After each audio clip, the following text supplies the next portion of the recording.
নমস্কাৰ বিশ্ব উপভোক্তা অধিকাৰ দিৱসৰ এই পোনপটীয়া সম্প্ৰচাৰলৈ আপোনালোকক স্বাগতম জনাইছোঁ আজি 15 মাৰ্চ সমগ্ৰ বিশ্বতে এই দিৱস পালন কৰা হৈছে যেহেতু চৌপাশে আনন্দৰ বতৰ ৰঙৰ উৎসৱ প্ৰথমতে আপোনালোকক ফাকুৱাৰ শুভেচ্ছা জ্ঞাপন কৰিছোঁ আজি আমি বিশ্ব উপভোক্তা অধিকাৰ দিৱস সন্দৰ্ভত কথা পাতিম এই বিষয়ে কথা পাতিবলৈ দুগৰাকী বিশিষ্ট ব্যক্তিক আমাৰ ষ্টুডিঅ'লৈ আমন্ত্ৰণ জনাই আনিছোঁ প্ৰথমে মই চিনাকি কৰি দিছোঁ আপোনালোকৰ সকলোৰে চিনাকি আমাৰ শ্ৰদ্ধাৰ জ্যেষ্ঠ অধিবক্তা বিজন কুমাৰ মহাজন ছাৰ আছে আপোনাক আদৰণি জনাইছোঁ অনুষ্ঠানটোলৈ লগতে আন এগৰাকী জ্যেষ্ঠ অধিবক্তা শান্তনু চৰকাৰ আমাৰ ষ্টুডিঅ'ত আছে নমস্কাৰ আপোনাক আদৰণি জনাইছোঁ প্ৰথমে সমূহ দৰ্শকৰ লগতে আপোনালোক দুয়োকেও আমি বিশ্ব উপভোক্তা অধিকাৰ দিৱসৰ শুভেচ্ছা জ্ঞাপন কৰিছোঁ ধন্যবাদ এতিয়া আমি কম বেছি পৰিমাণে গ্ৰাহকৰ সুৰক্ষা বা অধিকাৰৰ বিষয়ে জানো কিন্তু বহুতে নাজানো এটা যেহেতু গ্ৰাহকৰ যি অধিকাৰ আছে এই সন্দৰ্ভত সজাগতা সৃষ্টিৰ উদ্দেশ্যেৰেই প্ৰতি বছৰে এই দিৱস পালন কৰা হৈ আহিছে 1983 চনৰ পৰাই পালন কৰা হৈছে আৰু 1962 চনৰ 15 মাৰ্চত আমেৰিকাৰ ৰাষ্ট্ৰপতি জন এফ কেনেডিয়ে প্ৰথম কংগ্ৰেছলৈ এক বাৰ্তা প্ৰেৰণ কৰিছিল য'ত তেখেতে গ্ৰাহকৰ অধিকাৰ সন্দৰ্ভত উত্থাপন কৰিছিল আৰু এই বিষয়ে সম্বোধন কৰিছিল গতিকে তেতিয়াৰ পৰা চৰ্চা আৰম্ভ হয় আৰু 1983 চনত প্ৰথমবাৰৰ বাবে বিশ্ব উপভোক্তা অধিকাৰ দিৱস পালন কৰা হয় যেহেতু আমি প্ৰত্যেকে একোগৰাকী গ্ৰাহক বা উপভোক্তা নহয় জানো গতিকে আমাৰ অধিকাৰ আছে আমি এই বিষয়ে জানিব লাগিব গতিকে সেইকাৰণে আপোনালোকৰ পৰা বিশদভাৱে জানিবলৈ প্ৰয়াস কৰিম প্ৰথমে ছাৰ আপোনাৰ পৰাই আৰম্ভ কৰিছোঁ উপভোক্তাৰ অধিকাৰ বুলিলে আমি কি বুজো উপভোক্তাৰ অধিকাৰ আপুনি প্ৰথমে যিদৰে আৰম্ভণি কৰিলে অতি সুন্দৰ আৰম্ভণি নিশ্চিতভাৱে এই যে কনজিউমাৰ্ছ ৰাইট উপভোক্তা আৰু উপভোক্তাৰ অধিকাৰ আসল অৰ্থত ক'বলৈ গ'লে 1962 জন এফ কেনেডি তেতিয়া আমেৰিকাৰ ৰাষ্ট্ৰপতি আছিলে কংগ্ৰেছত আমেৰিকান কংগ্ৰেছত তেখেতে এটা স্পীচ দিছিলে আৰু সেই স্পীচেই আৰম্ভণি আসল অৰ্থত আৰম্ভণি বুলিয়ে ক'ব লাগিব কিয়নো তেওঁ বহুতো বিষয়বস্তু আউটলাইন কৰিছিলে regarding rights of A consumer আৰু সেই সময় ধাৰাবাহিকতাৰে আগবাঢ়ি থাকিলে 1962 চনত যি বক্তব্য ৰাখিছিলে তাৰ লগত সংগতি ৰাখি 1983 চনত প্ৰথমবাৰৰ বাবে এই বিশ্ব অধিবক্তাহে ওলাইছে উপভোক্তা নিজে অধিবক্তা দেখি অধিবক্তা ওলাইছে উপভোক্তা দিৱস কনজিউমাৰ ৰাইটছ ডে পালন কৰা হৈ আহিছে ধাৰাবাহিকভাৱে আৰু 25 চনৰ আজিৰ তাৰিখটোৱে উপভোক্তা দিৱস সেইকাৰণে আমি আপুনিও কনজিউমাৰ ময়ো কনজিউমাৰ বন্ধুবৰ তেখেতো কনজিউমাৰ গোটেই সমাজখনেই কনজিউমাৰ সেইকাৰণে কনজিউমাৰৰ ৰাইটছ থাকিবই প্ৰধানতঃ বিষয়বস্তুখিনি এনেকুৱা ধৰণৰ কনজিউমাৰৰ ৰাইটছ কি প্ৰথম কথাটো হৈছে এজন গ্ৰাহকে বস্তু এটা বিচাৰি গ'লে কিনিবলৈ গ'লে উইথ ডিউ কনচিডাৰেশ্যন তেওঁ ছেফ বস্তু এটা বিচাৰে first of all safety secondly he is to choose amongst a range of articles বহুত বস্তুৰ বিষয়ৰ পৰা তেখেতৰ সেইটো তেওঁৰ অধিকাৰ কিন্তু আৰু তেওঁ ইনফৰমেশ্যনটো পাব লাগিব ধৰ এটা কোল্ড ড্ৰিংকছ খালে তাত লেখা থাকিব লাগিব আজিকালি থাকেই যে এক্সপায়াৰ ডেট কেতিয়া দাম কিমান ইত্যাদি ইত্যাদি আৰু তাৰ লগে লগে he has a right to be heard এই বস্তুটো পইচাৰ বিনিময়ত কিনোতে তেখেত যদি কিবা হাৰাশাস্তিৰ সন্মুখীন হয় তেওঁৰ যিটো গ্ৰিভান্স থাকে তাৰ ৰিজড্ৰেছলৰ ব্যৱস্থাপনা থাকিব লাগিব আৰু এই সকলোখিনি কৰিবলৈ যাওঁতে নিশ্চিতভাৱে আটাইতকৈ ডাঙৰ কথাটো হৈছে প্ৰতিজন কনজিউমাৰে যথেষ্টখিনি জানে প্ৰতিজন কনজিউমাৰে যিমান উচ্চ মানদণ্ডৰ কনজিউমাৰ নহওক মই মানে কনচিডাৰেশ্যনখিনিৰ কথাটো কোৱা নাই মই জ্ঞানৰ পৰিভাষাটোৰ কথাটো কৈছোঁ পৰিসীমাটোৰ কথা কৈছোঁ জানিবলৈ কিন্তু ৰৈ যায় সেইকাৰণে কনজিউমাৰ এৱেৰনেছ বা কনজিউমাৰ এৱেৰ হোৱাটো তেওঁৰ ৰাইটছৰ বিষয়ে অত্যন্ত দৰকাৰী কথা আৰু বিভিন্ন প্ৰান্তত বিশ্বৰ বিভিন্ন ধৰণৰ আইন আছে আইন থাকিবই কাৰণ আইনৰ উলংঘন হ'লেহে যিজন ট্ৰেডাৰে কনচিডাৰেশ্যনটো লোৱাৰ পিছত উপযুক্ত মানদণ্ডৰ তেওঁ যদি বস্তু ক্ৰেতাজনক নিদিয়ে আৰু ক্ৰেতাজন যদি বিজ্ঞাপনৰ জৰিয়তে প্ৰলোভিত হৈ কিবা বস্তু কিনে সিও জানো পেনেল অফেন্স নহয় নিশ্চয় নিশ্চিতভাৱে ভাৰতবৰ্ষত বিভিন্ন আইন আছে পুৰণা আইনখন আছিলে ৰিগাৰ্ডিং কনজিউমাৰ প্ৰটেকশ্যন এক্ট গ্ৰাহক সুৰক্ষা আইন অসমীয়াত মাতৃভাষাত আৰু 2019ত সেইখনৰ নতুনকৈ প্ৰণয়ন কৰা বুলি ক'লে ভুল হ'ব আগৰ আইনখনৰ লগত সংগতি ৰাখি এখন নতুন আইনৰ ইয়াত আত্মপ্ৰকাশ কৰিছে আৰু সেই আইনখনত আমি কথা পাতি গৈ থাকোঁতে যদি আপুনি প্ৰশ্ন সোধে আৰু যদি মোৰ সীমিত জ্ঞানেৰে তাক উত্তৰ দিবলৈ সক্ষম হৈ আইনখনৰ পৰিভাষাৰ মাজৰে তাত বিভিন্ন নতুন বস্তু তাত সংলগ্ন কৰা হৈছে যাৰ জৰিয়তে নিশ্চিতভাৱে কনজিউমাৰসকল উপকৃত হ'ব কিমান টকালৈকে তেখেতে যদি কনচিডাৰেশ্যন দি তেওঁ যদি মানে ঠগ প্ৰবঞ্চনাৰ সন্মুখীন হয় কিমান কোৱান্টাম হ'লে তেখেতে ডিষ্ট্ৰিক্ট ফৰামলৈ যাব পাৰিব তাৰপিছতে ষ্টেট ফৰাম তাৰপিছতে চেণ্ট্ৰেল ফৰাম ইত্যাদি তাৰ সম্পূৰ্ণ ধাৰাবাহিকভাৱে তাত বৰ্ণনা দিছে আৰু তাত আনকি এই ফলছ এডভাৰটাইজমেণ্টৰ জৰিয়তে পলিভিত হৈ যদি কোনোবাই কিবা কনচিডাৰেশ্যনৰ জৰিয়তে বস্তু কিনে তাত কি পেনেল প্ৰভিজনো আছে আৰু কোনোবা এডাল্টাৰেণ্টৰ জৰিয়তে যদি কিবা বস্তু বিক্ৰী কৰা হয় আৰু তাক সেৱন কৰি বা খাদ্য খাই বা তাক পনীয়া হ'লে পান কৰি কাৰোবাৰ যদি মৃত্যু হয় তাক যাৱজ্জীৱন কাৰাদণ্ডৰো তাত প্ৰভিজন আনিছে নতুন আইনখনত আৰু তাৰ লগতে বিভিন্ন আন আইনো আছে যাত উপভোক্তাসকলে নিশ্চিতভাৱে সহায়ক হ'ব জনাটো দৰকাৰ এই বিষয়ে মই কথা পাতিম আপোনাৰ লগত চৰকাৰ ডাঙৰীয়া এতিয়া ছাৰে যিখিনি কথা ক'লে ধৰক উপভোক্তা অধিকাৰৰ যথেষ্ট প্ৰাসংগিকতা আছে তাৎপৰ্য আছে ছাৰে ইমান ধুনীয়াকৈ কথাখিনি ক'লে এতিয়া গোটেই বিশ্বৰ পটভূমিত মই আপোনাৰ পৰা জানিব বিচাৰিছোঁ কি অধিকাৰ উপভোক্তাই লাভ কৰে হয় আজি 15 মাৰ্চ দিনাখন আজি বিশ্বব্যাপী উপভোক্তাৰ যি অধিকাৰ সেই দিৱস আজি পালন কৰি আহিছে আৰু ভাৰতবৰ্ষতো যিহেতুকে 1983 চনৰ পৰা এই দিৱস পালন কৰি আহিছে আৰু আজিও বিশ্বব্যাপী এই অধিকাৰ পালন উদযাপন হৈছে এতিয়া বিশ্বব্যাপী দেখা গৈছে যে আমি যি উপভোক্তা হিচাপে যদি আমি ধৰো আজি ভাৰতবৰ্ষৰ নাগৰিক হিচাপে আমি যেনেকৈ উপভোক্তা এটি বস্তু ক্ৰয় কৰাৰ পিছত আমি উপভোক্তা বা ক্ৰেতাজন উপভোক্তা হৈ যায় আৰু কি হয় যে অকল বয় বস্তুৰ ক্ষেত্ৰতে আমি উপভোক্তা নহয় আমি যদি কিবা এটা সেৱা গ্ৰহণ কৰোঁ সাৰ্ভিস লওঁ যে আমি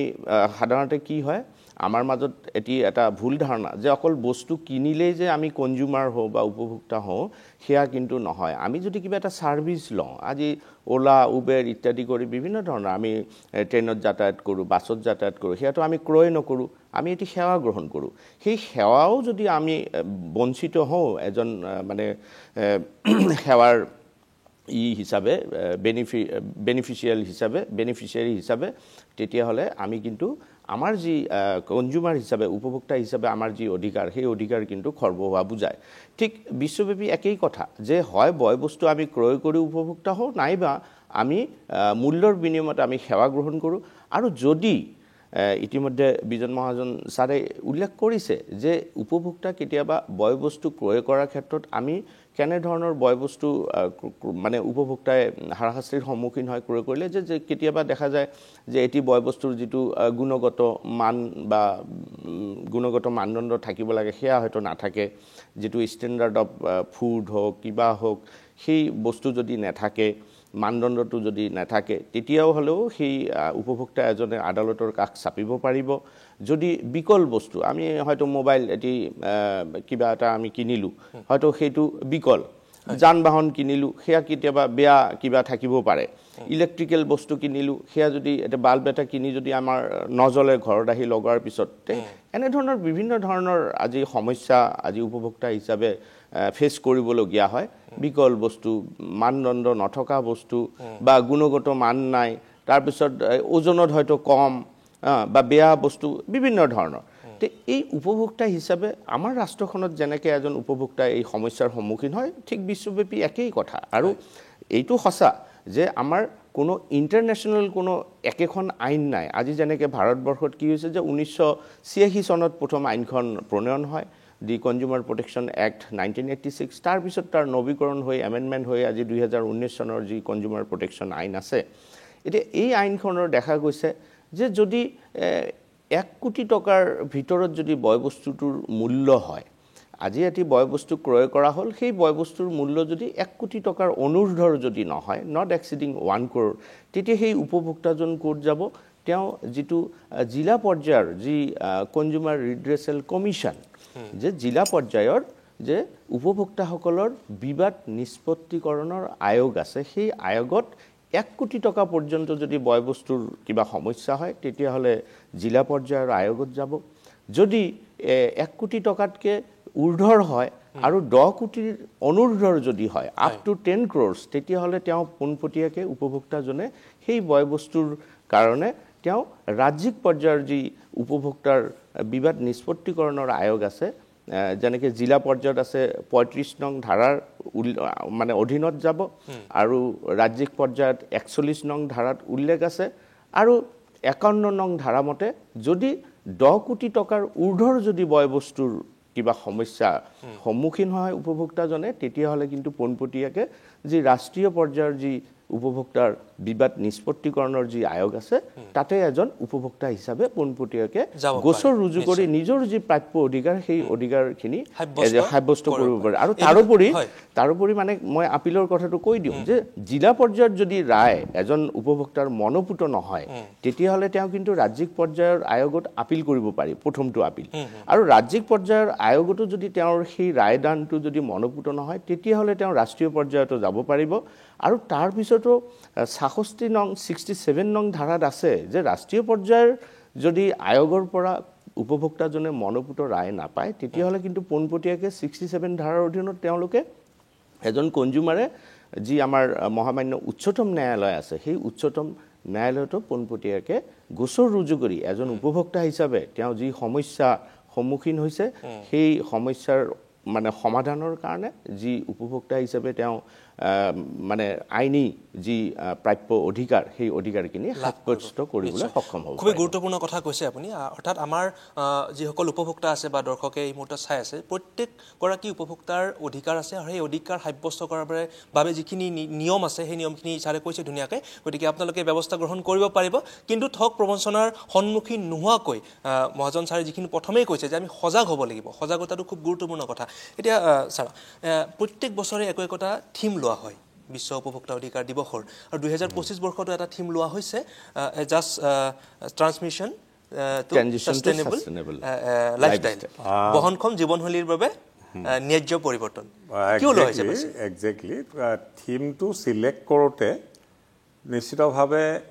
সংশ্লিষ্ট কৰ্তৃপক্ষই সকলো দিশ বিবেচনা কৰি এই থিমবিলাক লোৱা হয় A right transition to sustainable lifestyles. Funder theme. A right transition arambhani to sustainable lifestyle. Jate manuhor jibon shoili to sustainable hoy. Jitu pariparshikota ajir somoy bostur ji dam bidhir din সকলোৰে লগত সংগতি ৰাখি ভাৰসাম্যতা ৰক্ষা কৰি এজন মানুহে যাতে নিজৰ জীৱন শৈলীটো সুন্দৰভাৱে বজাই ৰাখিব পাৰে ইয়াতকৈ সুন্দৰ থিম হ'ব নোৱাৰে ইয়াতকৈ সুন্দৰ থিম হ'ব নোৱাৰে খালি বিষয়বস্তুবিলাক এনেকুৱা ধৰণৰ মই ভবাত দেই মই এজন ক্ৰেতা হিচাপে ক্ৰেতা মানে মই কিনিব যাওঁতে এটা বস্তু কিনো বা মই এটা ছাৰ্ভিচ বিচাৰি কাৰোবাক ধন দিওঁ আৰু তাৰ বিনিময়ত মই ছাৰ্ভিচখিনি লাভ কৰোঁ অসমীয়া ইংৰাজী মিলাই কোৱা হয় কাৰণ আইনৰ গণ্ডিৰ ভিতৰত কথা ক'বলৈ হ'লে এতিয়া মই সাধাৰণতে কি ভাবিম মই ভাবিম যে মই ক্ৰেতা মই এজন সাধাৰণ নাগৰিক হিচাপে মই পেছাত এজন আইনৰ ছাত্ৰ সেইটো মই বাহিৰৰ পৰা কথাটো ক'লোঁ and this is absolutely an objective view not a subjective view মই কি বিচাৰিম মই পইচাটো দিলোঁ ছাৰ্ভিচেই লওঁ বা বস্তু এটাই কিনো যে বস্তুটো উচ্চ মানদণ্ডৰ হ'ব মই বিচৰা মানদণ্ড মোৰ আগত চইচ থাকিব লাগিব সেই চইচ বুলি এই বুলি কৈছোঁ যে বিভিন্ন মই ব্ৰেড এটা কিনিব গৈছোঁ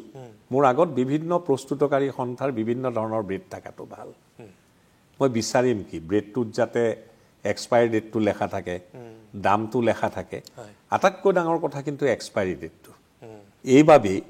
যে কিছুমান এটলিষ্ট খাদ্য বস্তুৰ ক্ষেত্ৰত এক্সপায়াৰ ডেটটো পাৰ হৈ গ'লে সেইটো খাদ্যৰ অনুপযোগী হৈ যায় আৰু অনুপযোগী হোৱা বস্তু এটা যেতিয়া ভক্ষণ কৰা হয় নিশ্চিতভাৱে শৰীৰৰ পৰা কাৰণে অপকাৰী তাৰ জৰিয়তে বিভিন্ন সমস্যাৰ এজন উপভোক্তা সন্মুখীন হ'ব পাৰে তাতকৈ ডাঙৰ কথা মই যিটো দাম দিম সেই দামটো যাতে কম্পিটিটিভ ৰেটত একজেক্ট দামটো হয় প্ৰডাকশ্যন চেণ্টাৰৰ পৰা ওলাল তাৰ লগত লাভাংশ যোগ হ'ল বিভিন্ন এটা বস্তু কিনিবলৈ ব্ৰেড এটা কিনিবলৈ যাওঁতে 10টা ব্ৰেডৰ মাজত মই চুজ কৰিব পাৰিব লাগিব মই মাজতে এষাৰ কথা সুধিছোঁ আপোনাক MRP যে লিখা থাকে তাত এগৰাকী উপভোক্তাৰ অধিকাৰ থাকে নে নাথাকে দাম দৰ কৰাৰ নহয় এটা ইয়াত চাওক ভাৰতবৰ্ষত এই প্ৰথম আইনখন অহাটো বহু বছৰ পাৰ হৈ গ'ল বহু পানী ব্ৰহ্মপুত্ৰৰ বুকুৱেদি বৈ গ'ল 91ত নতুনকৈ আহিছে আপুনি কিছুমান প্ৰধানতঃ চাব আপুনি ঘৰ এটাত ধৰক ৰং কৰিব ওলাইছে ৰঙৰ টেমাটো কিনিবলৈ যাবচোন তাত MRPটো লেখা থাকে মেক্সিমাম ৰিটেইল প্ৰাইচ মানে ক'ব নাপায় আপোনাৰ যিজন কাৰিকৰে আপোনাৰ ঘৰত ৰংটো কৰিব তেওঁ যেতিয়া নিজে তেওঁক কিনিবলৈ দিব বহুতে কিন্তু MRPটোৱে লৈ লয় যিটো লেখা থাকে সেইটো ঠগ নে প্ৰবঞ্চনা মই ক'বলৈ যোৱা নাই কিন্তু কিছুমানে কাৰিকৰজন যদি আপোনাৰ ঘৰুৱা হয় তেখেতে কয় যে স্যাৰ বস্তুটোৰ দাম ইমান আছিলে কিন্তু মোক 30% তলত দিলে এই বস্তুবিলাক কিন্তু বিধিসন্মতভাৱে চৰকাৰৰ নিৰীক্ষণৰ মাজত কিমানলৈকে MRPটোৰ পৰা মিনিমাম ৰিটেইল প্ৰাইচত বিক্ৰী কৰিব পাৰিব তাৰ তলত নোৱাৰিব সেই ধৰণৰ মাৰ্কিং চিষ্টেমবিলাকো আহাৰ সময় কিন্তু সমাগত তাৰমানে ৰঙৰ টেমাটো কিনোতে তাত যদি 100 টকা লেখা আছে তেখেতে যদি 20% ডিছকাউণ্ট দিয়ে তাৰমানে সেইটো 80 টকাত সেইটো উপলব্ধ এতিয়া MRPৰ লগতে ইয়াত নিশ্চিতভাৱে কিবা বৃহৎ আকাৰৰ খেলা আছে বণিক গোষ্ঠী চৰকাৰ বুলি মই নকওঁ বণিক গোষ্ঠী আমাৰ থাকে ৰিটেইল প্ৰাইচটো লিখি দিয়াত কিবা চাগে মই অৱশ্যে ক্ৰেতা হিচাপে এইটো মোৰ প্ৰশ্ন নিশ্চয় সেইকাৰণে এই MRP য'তেই লেখা থাকে তাত দাম দৰৰ সুবিধা থাকে সেইটোও কিন্তু গ্ৰাহক এজনৰ ৰাইট অধিকাৰ সেই অধিকাৰটো কিন্তু যাৰ পৰা কিনা যায় তেওঁক প্ৰশ্নমানৰ তেখেতক সন্মুখীন কৰাটো কাম্য নিশ্চয় আৰু ক্ৰেতা হিচাপে আটাইতকৈ ডাঙৰ কথাটো এৱেৰনেছটোত আটাইতকৈ ডাঙৰ কথাটো হৈছে বাই ৱে অফ আপোনাৰ আজিকালি যি বিজ্ঞাপনৰ যুগ বিজ্ঞাপনৰ জৰিয়তে অচল বস্তুকোটো একেবাৰে হাই স্পীডত চলাৰ ব্যৱস্থাপনা কৰিব পাৰি সেইকাৰণে এই ফলছ ইনফৰমেশ্যনৰ জৰিয়তে যিবিলাক এডভাৰটাইজমেণ্ট সমৃদ্ধিশালী সেই এডভাৰটাইজমেণ্টৰ জৰিয়তে আমি প্ৰলোভিত হৈ যাতে বস্তু নিকিনো তাতো কিন্তু এজন উপভোক্তা যথেষ্ট সজাগ থাকিব লাগে আৰু সেইবাবে এই নতুন আইনখনত এনে বিধিও আনি দিছে য'ত ফল্ট এডভাৰটাইজমেণ্টৰ জৰিয়তে যদি কিবা বস্তু কিনা হয় তাৰ পৰা উপভোক্তাজন যদি ক্ষতিগ্ৰস্ত হয় তেওঁৰ ফাইনৰ প্ৰভিজনো আছে ইভিন পেনেল প্ৰভিজনো আছে এইবিলাক উন্নতিকৰণ হৈছে আৰু দিজ আৰ ৱেলকাম ষ্টেপছ কিন্তু আটাইতকৈ ডাঙৰ কথাটো হৈছে এই MRP মেক্সিমাম ৰিটেইল প্ৰাইচ মানে কেলেংকাৰীৰ বাহ আজি এই মঞ্চৰ পৰা আমি চৰকাৰলৈ আবেদন জনালোঁ এই চিষ্টেমটো বন্ধ কৰিব লাগে আৰু মেডিচিনৰ ক্ষেত্ৰতো তাততো এটা পেণ্ডোৰাছ বক্স অপন কৰা হ'ব আৰু সেই ক্ষেত্ৰতো চৰকাৰে কিন্তু চকু ৰখাৰ সময় সমাগত আৰু বিহিত ব্যৱস্থা গ্ৰহণ কৰিব লাগে নিশ্চয় খুবেই গুৰুত্বপূৰ্ণ কথা আপুনি কৈছে এতিয়া চৰকাৰ ডাঙৰীয়া এগৰাকী উপভোক্তা ধৰক একেবাৰে গ্ৰামাঞ্চলত থাকে তেওঁ কিবা এটা অভিযোগ দাখিল কৰিব বিচাৰিছে আপুনি কৈছে অকমান আগতে এটা অনলাইনৰ জৰিয়তে যেহেতু এতিয়া ই সাৰ্ভিস বহুতখিনি উপলব্ধ হৈছে আমি এফআইআৰও দিব পাৰো নহয় জানো যাৰ আমি অনলাইনতে দিব পাৰো গতিকে এই উপভোক্তা এগৰাকী নিজৰ অভিযোগ অনলাইনৰ জৰিয়তে বা কিবা তেনেকুৱা টেলিফোনৰ জৰিয়তে ফোন কৰি তেনেকুৱা অভিযোগ দিব পৰা ব্যৱস্থা আছে নেকি হয় আমাৰ এনে ৱেবসাইট দিয়া আছে চৰকাৰীভাৱে যে e-consumer.gov সেই ক্ষেত্ৰত যদি তেওঁলোকে গুগলত সাৰ্চ কৰে নিশ্চয়কৈ সেই ৱেবসাইটটো পাব তাৰোপৰি 1915 যোগে SMS কৰিব পাৰে আৰু হোৱাটছআপতো 8401915 তে এনে ধৰণৰ টোল ফ্ৰী কিছুমান হোৱাটছআপ SMS কৰাৰ সুবিধা আছে ৱেবছাইট আছে আজি গুগলত যদি সাৰ্চ কৰে যে মানে উপভোক্তা হিচাপে কিবা তেওঁলোকৰ ডিসপিউটটো ৰিড্ৰেছ কৰিব বিচাৰে তেতিয়াহলে গুগলত নিশ্চয়কৈ সেয়া উপলব্ধ হয় আৰু এজন গ্ৰামাঞ্চলৰ লোকে কি কৰিব লাগিব যে আমি ইতিমধ্যে আলোচনা কৰিছো যে এটি বয়বস্তুৰ মূল্য যদি 1 কোটি টকাৰ অনুৰোধৰ হয় তেতিয়াহলে তেওঁলোকে জিলা ভিত্তিত এই জিলাৰ যি উপভোক্তাৰ যি বিবাদ নিষ্পত্তিকৰণৰ আয়োগ তাতে তেওঁলোকে গৈ পেলাই সেই সহায় ল'ব পাৰিব SMS যোগে ল'ব পাৰিব WhatsApp যোগে ল'ব পাৰিব আৰু ৱেবছাইট যেহেতুকে আছে আৰু ইতিমধ্যে বিজন মহাজন ছাৰে উল্লেখ কৰিছে যে আজিকালি কি হয় যে বহুতো এনে ধৰণৰ দুষ্ট প্ৰকৃতিৰ এটা হে আমি এতিয়া ব্যৱসায়ী কম নে বণিক গোষ্ঠীয়ে কম নে কোম্পানীয়ে কম যে এডভাৰটাইজ অনুযায়ী কিন্তু সেই বয়বস্তুৰ যি গুণগত মানদণ্ড কিন্তু বহুতে আমি নেপাওঁ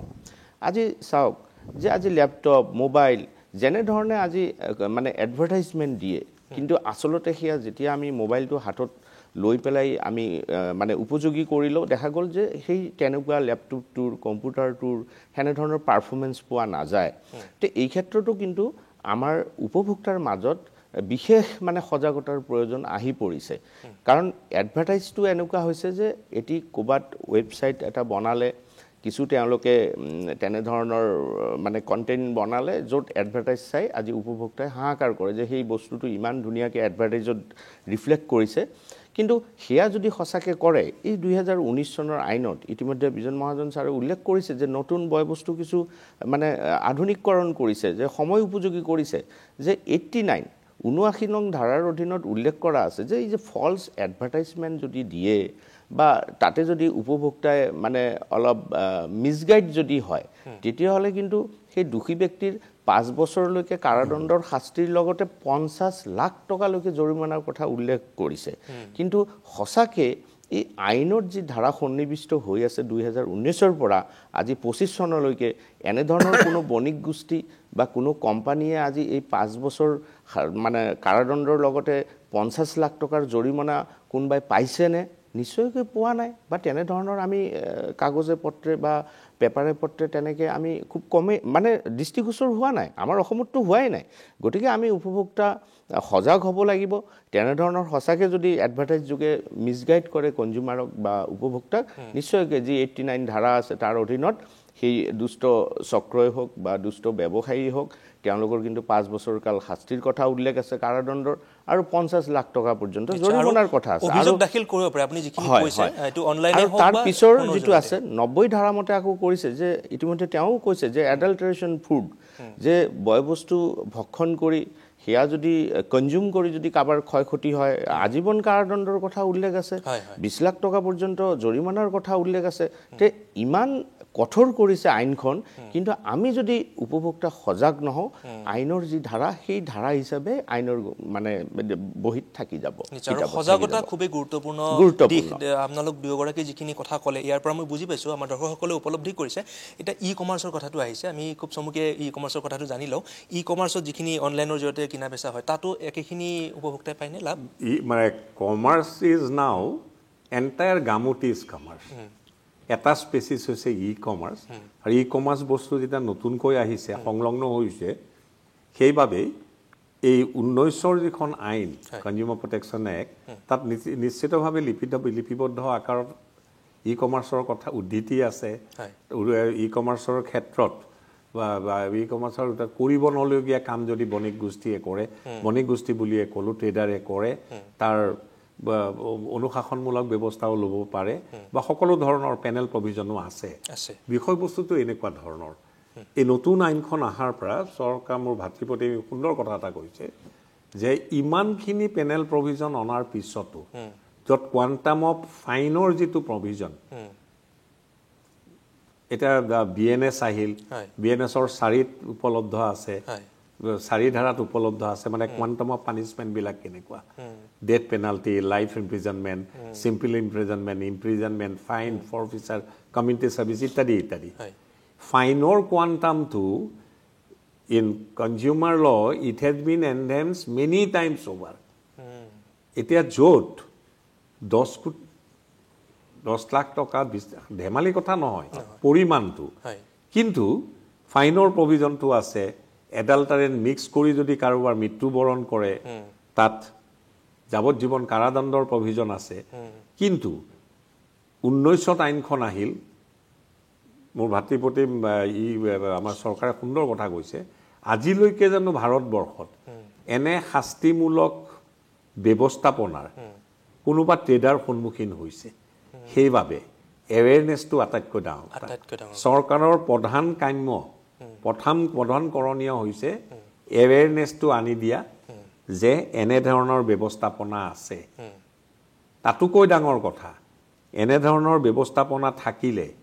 আদালতৰ মজিয়াত তাক কেনেকৈ প্ৰতিপন্ন কৰিব পাৰি নিশ্চিতভাৱে কনজিউমাৰ এজনে যেতিয়া গ্ৰিভান্সেছ থাকে তেওঁ অধিবক্তাৰ কাষলৈও আহিব পাৰে কিন্তু সাধাৰণতে কনজিউমাৰ এজনে অধিবক্তাৰ কাষত অহাকৈ নিজে কেনেকৈ সেই কমপ্লেইনটো কেনেকৈ বনায় ডিষ্ট্ৰিক্ট লেভেলত দিয়ে ষ্টেট লেভেলত দিয়ে পৰিমাণ অনুযায়ী বা চেণ্ট্ৰেল কমিশ্যনত দিয়ে সেই